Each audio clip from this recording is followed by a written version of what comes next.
大家好啊！我哋今次終於翻嚟亞洲，去咗北京。咁我喺北京咧就留咗1個月嘅時間，咁去做一份 internship。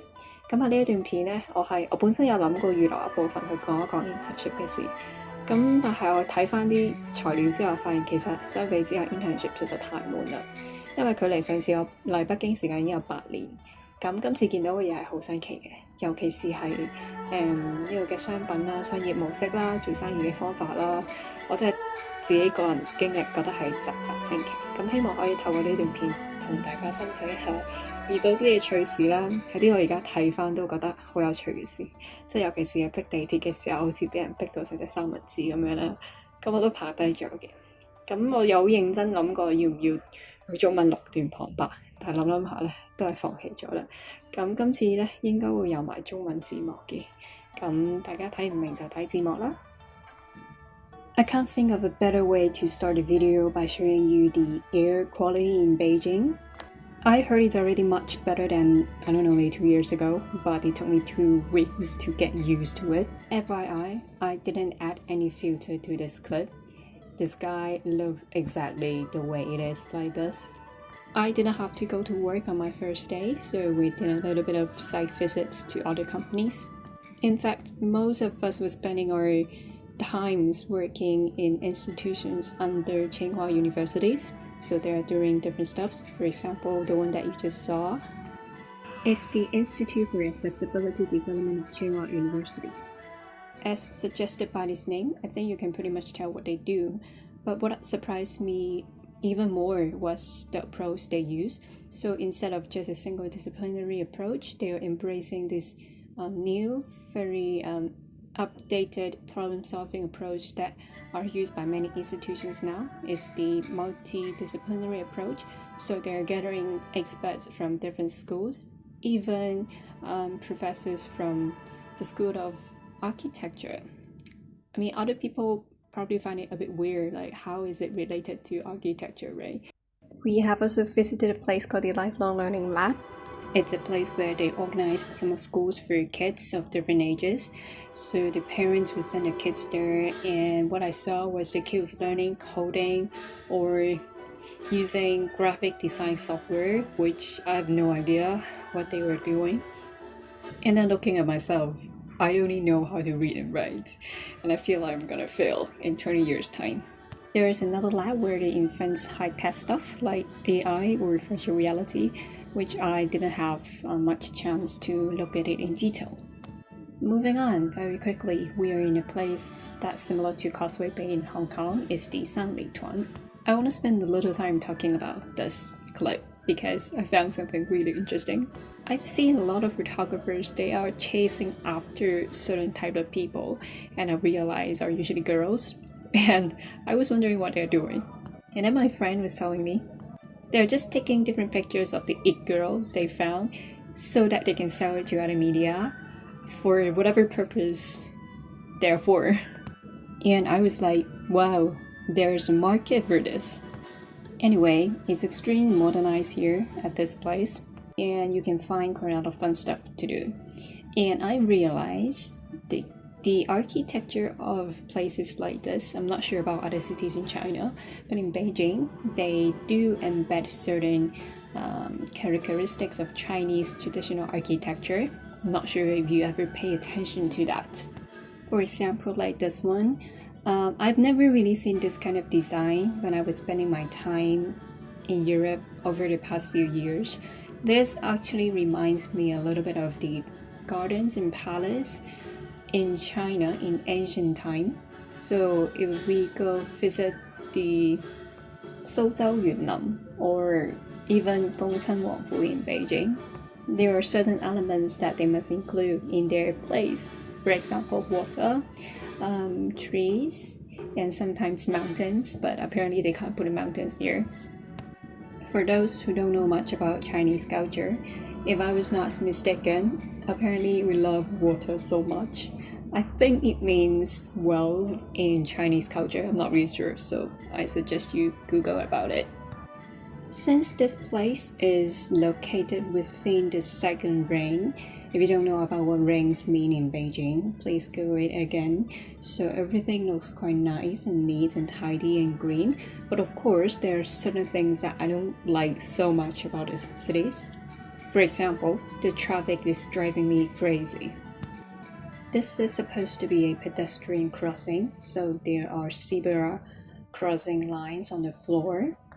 I can't remember if there was traffic lights for pedestrian, but one thing that I could be sure was that even if there was traffic lights, I could not locate where it is or to be able to see that. Somehow the cars would keep driving through no matter what lights were on, and you see people crossing from random places, you see motorcycles. I seriously did not know how to cross the road when I first arrived in Beijing. And you know what's even more ironic is that this place actually reminds me of Thailand and Vietnam. But if we consider and compare the level of development between China, Thailand, and Vietnam, I think it tells something. But it's okay, we get it. It's a problem that's faced by a lot of developed cities, even New York or London or for us, Hong Kong as well. So we probably should just live with it. But anyhow, I like the cultural stuff in Beijing a lot, especially if I go walk around and you see shops that were built around the traditional say Hapyun, which I currently don't know what the English name for that. And the names of the shops are really Chinese. I feel like I was reading Chinese poems as I was walking through the street. Another thing I like about Beijing is that they've got more diversity than us in Hong Kong. You can find really lovely cafes like the one you saw just now. On the other hand, you can also see westernized cafes like this one. I was having an English-style high tea with my friend, and it was an enjoyable experience. After getting some delicious food, let's go explore our stuff. I really love the design and concept of certain shops, like the one you saw just now, so I'm getting in. KOL in China seriously amazed me. I was impressed by how they can talk about a simple thing for an entire hour. Maybe that's why shops in this country likes to hire KOL for promotional purposes, and they are probably cheaper. I mean, there are KOLs everywhere in the world, but the way how KOLs in China manage their blogs and their fans are crazy. I realized shops in China like organizing events a lot. Like this chocolate shop, they didn't invite any KOLs, but apparently they were having some sort of event. I was asking what exactly is happening, what can I do, is there any discount I can get?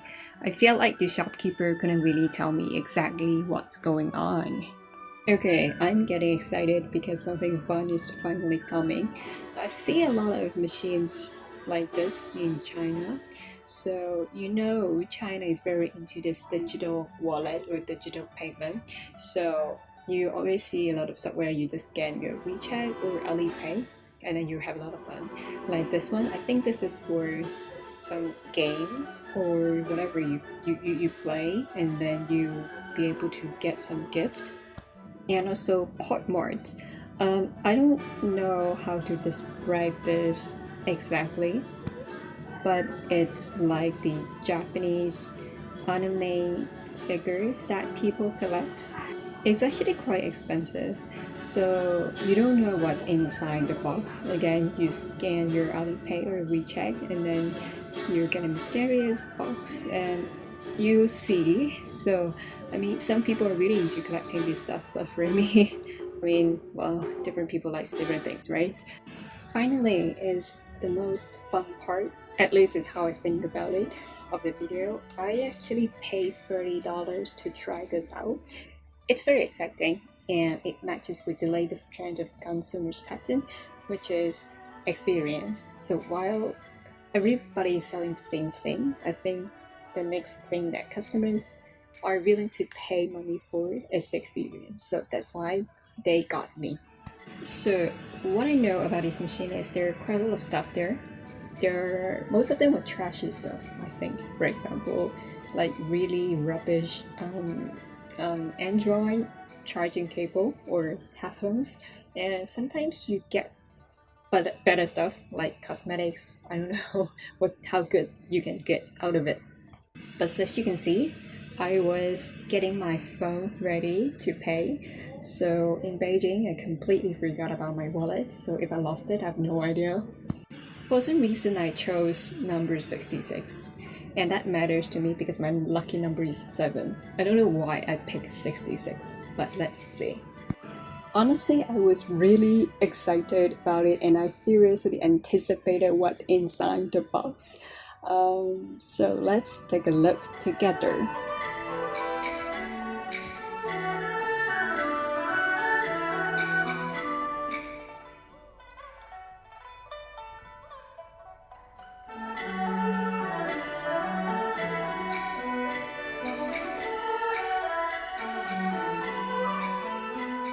Great, it's a minion.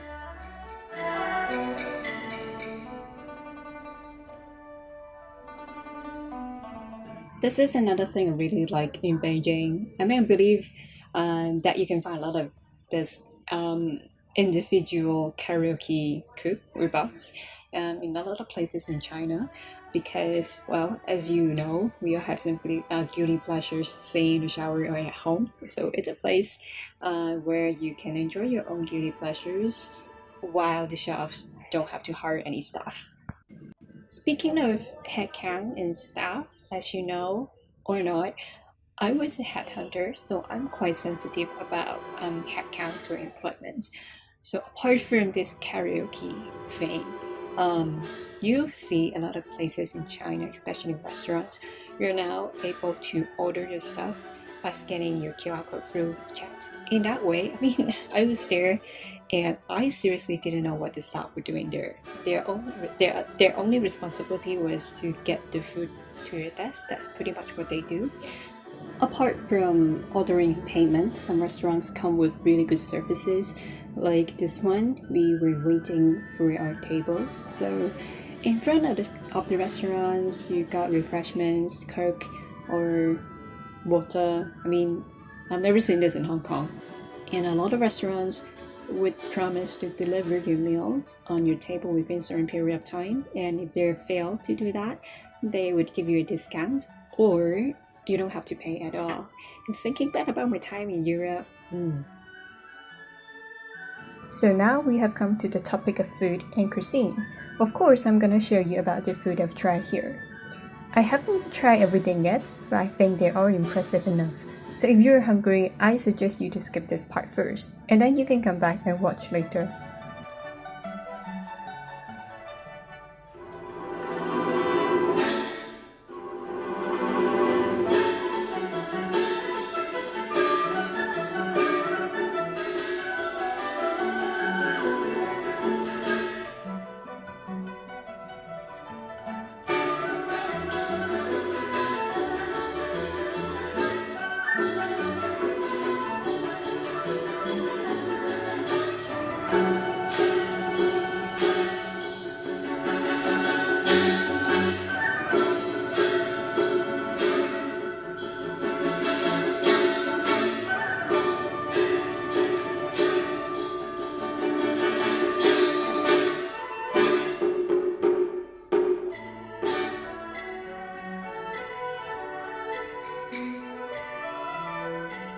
The subway is definitely something you have to experience in Beijing, and of course, it's sometimes faster to take subway.